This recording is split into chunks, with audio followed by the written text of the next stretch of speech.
Okay, so almost exactly 3 years ago, I sat here with a box that had the very first copies of my first book, Apollo Remastered. And since then, in fact, even just before Apollo came out, I was working on the images from Mercury and Gemini from the very dawn of human space exploration. And that's what the next book is about. And it's out very soon. And here I have the very first box, and the very first copies has just arrived. Genuinely never seen this out where we went to Italy to do the print, so I saw a lot of the pages coming off. Haven't seen the front cover. I know what's on it, but I haven't seen an actual copy. Apollo went on to places I couldn't even imagine, so for this is effectively the prequel. So as I say, the missions before the Apollo missions, Project Mercury and Gemini.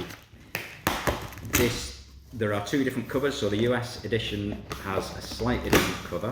What I'm expecting to see on this UK edition is Ed White, but the US edition also has Ed White, just a different image on the cover. So I am hoping for good things. It's cello wrapped.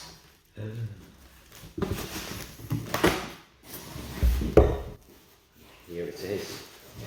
A couple of copies in there. There is Ed White, a bit difficult to see with the cello wrap on.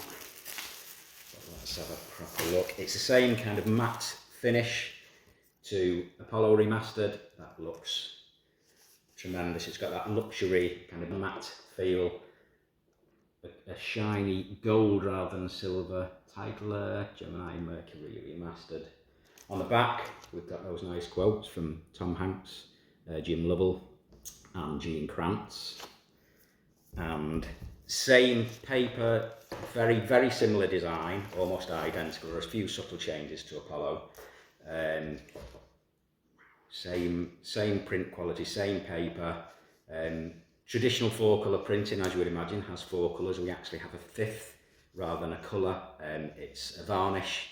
So again, like Apollo, every photograph has a coat of varnish on it. What you'll notice a big difference to Apollo is colour, because this is, of course,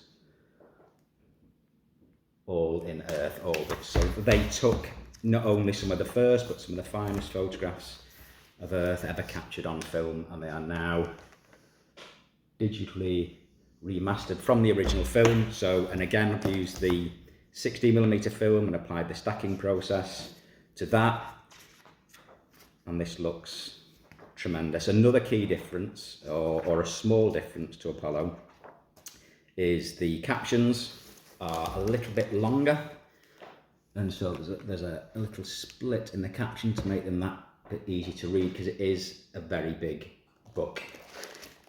Another little subtle difference, we have something a little bit different at the start and at the end. So we have some of the pre and post-mission photographs, and also additional chapters at the back about the cameras, about the photography, about the techniques they used, about some of the processes I've used to remaster these images.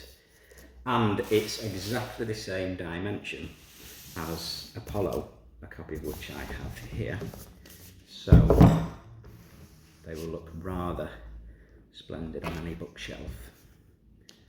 So there it is, and it's going to have a proper delve into this now, but it is available to pre-order now. It's out in a matter of weeks.